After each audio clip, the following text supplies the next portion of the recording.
I'm Ashton Addison from EventChain for Investmentpitch Media and FinTech News Network. And today on Blockchain Interviews, we have Alex McDougall, the Chief Investment Officer of Bicameral Ventures. Alex, thanks so much for coming. It's great to see you again, and it's great to have you on the show again as well. Absolutely. Thanks very much. Happy to be here. Really enjoyed the interview last time. Great running into you in Vegas as well, and good to be back. Likewise, and there's lots of new updates that you have from Bicameral Ventures and your investments in the Aeon network. I know you just wrote a few interesting blogs which got on some decent publications, which I read. I'm interested in diving into a little bit about the Aeon network's OAN, Open Application Network, I believe it is. Could you talk about the problem at hand and how this OAN is now solving the sovereignty of people's data? Sure, and I think it's even a little bit bigger and broader than the sovereignty of data, but data sovereignty is obviously something that we're very passionate about, and something that's a major hot button issue for a lot of people right now, a lot of media outlets right now, and a lot of platforms right now. I mean, the big thesis of the Open Application Network is that generally everything that we do right now is run by some sort of platform, whether it's Facebook or Google or Amazon or even cities, voting parameters, voting platforms. Everything that we're doing is essentially governed by some sort of set of rules and some sort of set of platforms. And as we've gotten farther and farther into the digital age, we've started to see a certain set of problems arise around a lot of the closed loop platforms that we see and that we deal with today. A lot of which has to do with different incentive systems for different stakeholders within those platforms, whether it's the ownership of the platform, usually the equity holders of the platform, who are incented on a tangible nature, often with shareholders and short-term earnings reports, or the users of the platforms who are incented by getting likes and clicks and getting more intangible value out of it. But we really see a big bifurcation in what people are trying to get out of platforms. And we've started to see a lot of problems arise in how platforms are being monetized, mediated, which really, we've never been more mediated in our entire lives as a species than we are today. So where I think the Open Application Network is looking to move towards is this idea of open transparency, all types of value share between the various stakeholders and the various stakeholder groups within a network, and essentially turn it into a real marketplace of ideas, a marketplace of participation, a complete value share, so everybody sees the full value chain of a platform. And a way to actually compete based on merits rather than based on locking in, which is how a lot of our platforms work today. So there's a lot of technology angles to it. There's a lot of mindset angles to it. There's a lot of consumer behavior angles to it. But overall, the Open Application Network is an attempt to leverage a blockchain platform and create a new narrative about what we're actually trying to do with this technology that's not just decentralization, Web3, new internet, different types of consensus, the sort of words that we use today. It's an attempt to really bring it into the mainstream of here's a value proposition that's visceral to what people are actually using technology for. Oh, well, that's super interesting. And you're right that the topic of this data topic has been, I feel in the last 2 years, has been more important than ever, as everybody seems to be glued to, these top 5 or so social media and websites that see more data than anybody else in the whole world. And it's a matter of who's owning that data, who can use that data to provide value for others. But at the same time, understanding that when people have personal information, it should sort of be theirs and theirs to use or to monetize. And we're seeing this paradigm shift as these open networks come about. And why do you think is there any incentive for these really big companies that are already profiting off other people's data to jump onto this train? Yeah, and so there definitely is, but I think it's going to come actually in the form of the number 4 and 5 and 6 platforms in an area using this as a way to compete and using this as a way to take down incumbents or a way to challenge incumbents. Unfortunately, I'm probably cynical on this, but I have very little faith in the incumbents to really make meaningful change.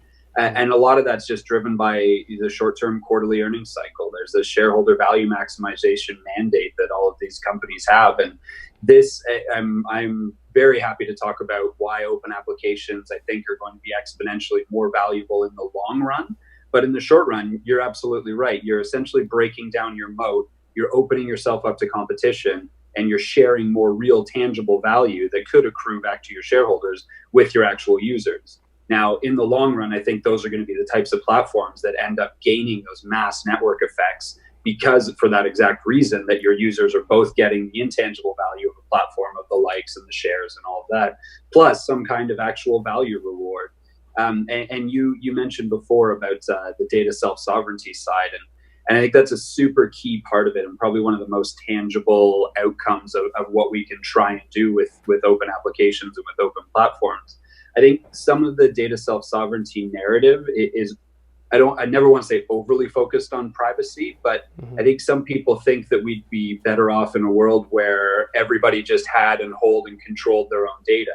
But really, we thrive on connectivity, and we thrive on tailored experiences, and we thrive on customization. That's one of the main things that we've learned over this connective evolution of the internet.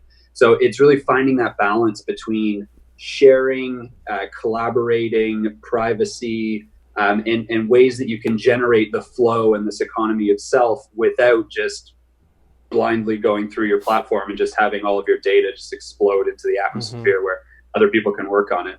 So it is a longer term game to be willing to play this open application side. You really need to be confident in your tech and confident in your platform to be able and willing to do it. But it's something that will the people who are willing to do it, and the people who actually make this transition are going to be the winners in this long run, I think. Looks like you're flipped sideways there, Alex. Oops, apologies. There. Perfect. So, when you mentioned the top 4, 5, and 6 platforms, what comes to mind for myself is a blockchain-based platform that's actually gaining a lot of traction is the Brave browser. They seem to be quite focused on sovereignty. I read that they recently surpassed 40 million users, or so 40 million downloads, which is pretty big for the blockchain space. But another thing, I've been an advocate of these kind of open networks and having more control for yourself. But a lot of people just don't seem to care, or like it takes a lot of extra effort. If it takes an extra step, it seems that, the fact that all of these services are free and it's convenient, like you're giving up your convenience so that people can use your data. What's it going to take for people to change their minds on that and actually, what if it takes an extra step to become sovereign, right? You're speaking my language, my friend. That's exactly one of the biggest problems with blockchain today, is that the user interface is clunky and terrible, quite frankly. You're going to get the bleeding edge or the leading edge of consumers who are really focused or really care or really are valuing privacy. But in order to actually solve the problems that we at Bicameral are trying to solve, you need 1 billion people on this technology, 2 billion, 3 billion people. And with that, you're going to not be able to get them by saying like, oh, it's decentralized, or oh, you can have your data, or any of that stuff. You're going to need to provide them with viscerally better value options that they understand. And so, the easiest and simplest way is, what if Facebook gave you 10% of the data revenues that they're earning? And that flowed back to you in Facebook credits or in Libra coins, or in however that value share actually works. And what if at the same time you have an extra tab in your Facebook that just shows your data profile? Here's all the things that we think you like. Here's all the people who are trying to connect with you. Here's all the offers that you can directly get. If you buy something through this, we take a cut of it. Just make it a immersive value proposition where we're actually in the flow of data, but with the UX that's built on top of it that just makes it fun. It can make it gamified, but most importantly is that real value comes back to you out of it. So we're working with a project out of Miami that I think I spoke about last time on this show. That's one of the pioneers of the Open Application Network, something called Velocia, that's actually doing a launch with the mayor of Miami tomorrow. And one of the things that's really cool about the way they're treating data is they're a platform that allows you to connect your Uber, your Lyft, your Bolt scooter, your Miami Metro, your Apple Health, and all the different ways you get around a city, and helps you sort of build this 360-degree mobility profile view of yourself. and turns it into, well, with all these things you've done, you've taken 3 tons of carbon out of the air. You've taken 6 cars off the road.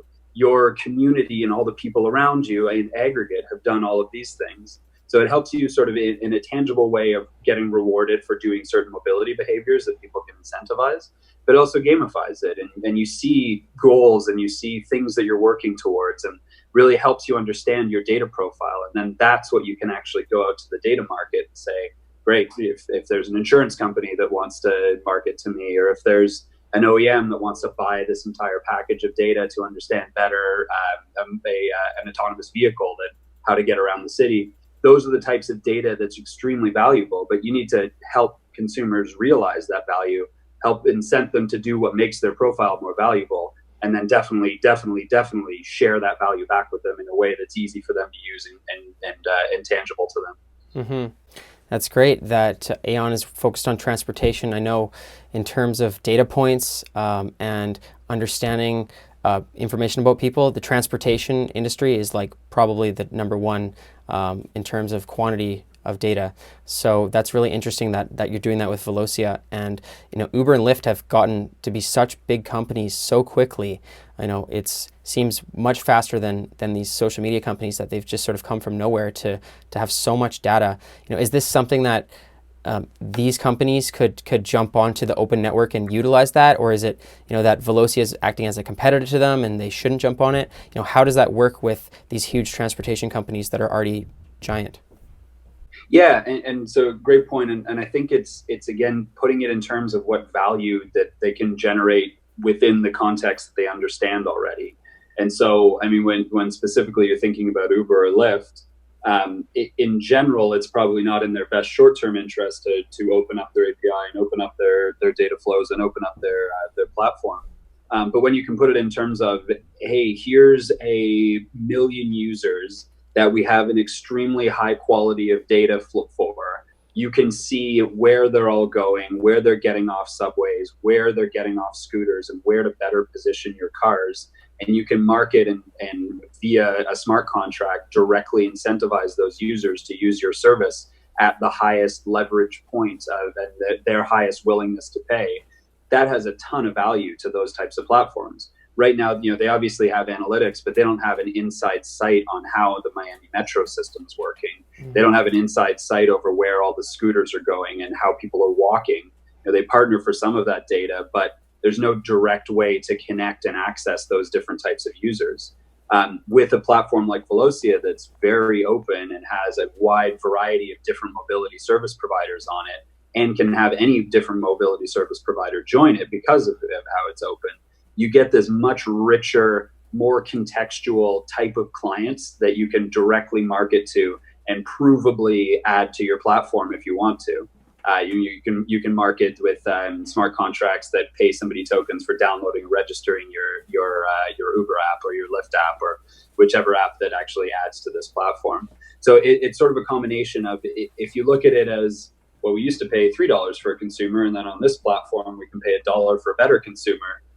All of the other ethereal, intangible, great, warm, fuzzy hug feelings aside, this is great for their bottom line because it's getting them better things that churn through their regular platform. And I think that's how this concept is going to eat the world, is slowly tuning to people's existing value propositions and then just eating away at the walls and the gardens that really sort of hold people within a certain framework in the short term. Mm-hmm. And with networks like the Open Application Network and the Aon Network, it must be easy or to get these companies to just use an API or not really have too much hardcore development and have a huge border of integration so they can actually jump on these things. That seems to be in the blockchain industry so far. Like Ethereum and Neo seem to have very developer friendly platforms to allow applications to be built so that people can actually use them. Is that something that Aon and the Open Network have focused on as well?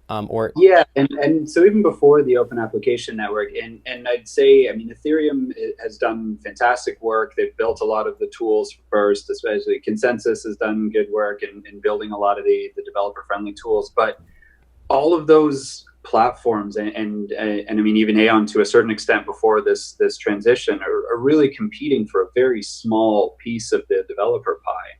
It's existing people who know blockchain. There's almost no outreach to existing traditional developers, and especially not where I think is absolutely critical, vertical focused developers. I mean, if you want to build a mobility or a smart city app, you're not going to be a blockchain first person who builds that. Mm-hmm. You need to build that bridge to somebody who's a great smart city app developer and give them the tools to be able to leverage the best parts of blockchain to create an even better smart city app that you can't build on regular technology. So I think Aon sort of started this transition before when they moved into a Java-based virtual machine. So you could actually have developers who have been coding in Java for years and years and years, one of the most common languages in the world, to be able to plug in directly. And they've taken it even a step further with OAN, developing APIs, developing a bunch of software development kits, developing these kind of open economy immediate tool sets that are like 7-click deploy, and you can have a token, you can have your app, you can have your economy set up, and you can start actually building these tools very, very, very simply. And even more importantly, you can start plugging them into existing networks using what is available on the outside of closed networks or at the user level, and start building little tools that pull a driver's reputation out of Uber and allow them to use it on Lyft and things like that just start opening all of these ecosystems up. And again, it's starting at zero and evolving towards this 100% magical, decentralized future that we all sort of look towards. That's super exciting, Alex. We're running out of time, but if there are people that are interested in learning more or trying to get involved, what is the best way for them to reach out and to find out more? Yeah, absolutely. So you can follow us on Twitter at Bicameral Ven. You can also learn more about the Open Application Network at theoan.com, I believe, or just Google Open Application Network. There's some really, really good intro blog posts that have laid down a lot of these platform problems, where the gaps are, how this stuff is being solved, and dig into the GitHub, dig into the repos, get a look at these APIs, get a look at these little modules. They're super cool. They're a much different take on blockchain. They're designed to be used and interacted with by people who are vertical developers and not necessarily deep into the blockchain space. And I think it's relatively common knowledge, or relatively well accepted, that blockchain is going to be a huge portion of the future. But we need to start from zero, and we need to start onboarding people, and to solve a bunch of the problems that we want. As I said, it needs to be 1 billion, 2 billion, 3 billion people. So it starts here, but it ends everywhere, Ashton. That's great, Alex. Well, thank you so much for the time. It was great to see you again. And I'm looking forward to following up in the near future as the OAN grows. Absolutely. Thanks very much. Appreciate it.